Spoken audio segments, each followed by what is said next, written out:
প্ৰথমে জনাব বিচাৰিছোঁ যে আমাৰ বাজানা পথাৰ গাঁও পঞ্চায়তৰ অন্তৰ্গত বমন পথাৰ স্থিত শ্ৰী শ্ৰী কালী মন্দিৰ প্ৰাংগণত যোৱা নিশা আপোনাৰ অচিনাক্ত দুৰ্বৃত্তই চুৰিকাণ্ড সংঘটিত কৰে।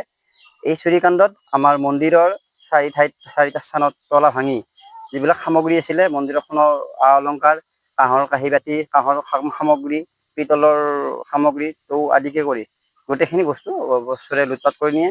আৰু লগতে আমাৰ যিখিনি জমা ধন আছিলে ভিতৰৰ সেই জমা ধনখিনিও নিয়ে আৰু সোণৰ আ অলংকাৰখিনি গোটেইখিনি লৈ যায়। এই বিষয়ে আমি এতিয়া ৰাতিপুৱা যেতিয়া আমাৰ পুৰোহিত আহে তেতিয়া আমি এই বিষয়ে কথাখিনি গোটেইখিনি গম পাওঁ। আমি এতিয়া গোটেইখিনি ৰাইজ আহি ইয়াতে এই পৰিদৰ্শন কৰি গোটেইখিনি চাইছোঁ। চাই আমি এতিয়া আমাৰ আৰক্ষী মহোদয়ৰ লগত যোগাযোগ কৰিছোঁ। আমি তেওঁলোকক অৱগত কৰাই বিহিত ব্যৱস্থাৰ কাৰণে আবেদন জনাম। এতিয়া আমাৰ প্ৰায় 15,000 মান টকা আমাৰ নগদ ধন ভিতৰত আছিলে আমাৰ মন্দিৰৰ, আৰু আপোনাৰ দান পাত্ৰটো ভাঙি আপোনাৰ প্ৰায় 2,000 মান টকাৰ দান পাত্ৰৰ ভিতৰত আছিলে। এইখিনি মানে তেওঁলোকৰ চোৰে লুটপাট কৰি নিছে। আৰু সামগ্ৰীখিনিতে আমাৰ সোণৰ আ অলংকাৰ বহুতখিনি আছিলে। প্ৰায় 2 বছৰৰ মানে সোণৰ আৰু ৰূপৰ আ অলংকাৰ মন্দিৰৰ ভিতৰতে আছিলে। বাকী মানে গোটেইখিনি মানে ধৰক অকণমান এৰি থৈ গৈছে, পেলাই থৈ গৈছে, বাকী চব লৈ গৈছে। আৰু যোৱা ৰাতি কিছুমান দুৰ্বৃত্ত আহি আমাৰ কালী মন্দিৰৰ গোটেই স্থানতে মানে চুৰি কাৰ্য সম্পাদিত কৰে। আৰু ইতিমধ্যে আমি পুলিচ মহোদয়ক আমি জনাইছোঁ আৰু পুলিচ আহিছে। গতিকে অতি সোনকালে ইয়াৰ এটা সুব্যৱস্থা কৰে বুলি আমি বিভাগীয় কৰ্তৃপক্ষক অনুৰোধ জনালোঁ।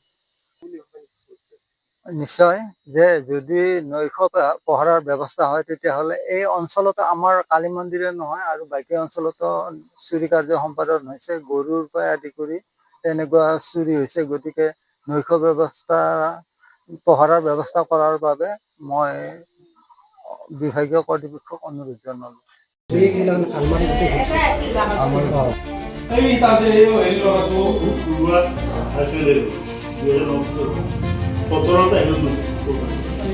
এদিন গ'লো পেছকাৰী কথা হ'ব আপোনালোকে এই কৰক এইটো কম্পিউটাৰ লগাই বান্ধি নিশ্চয়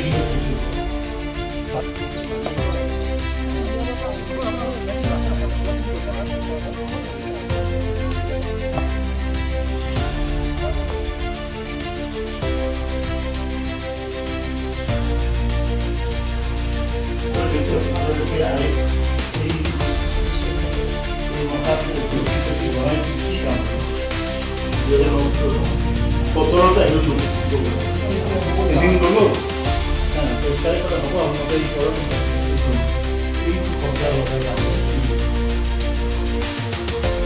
নিশ্চয়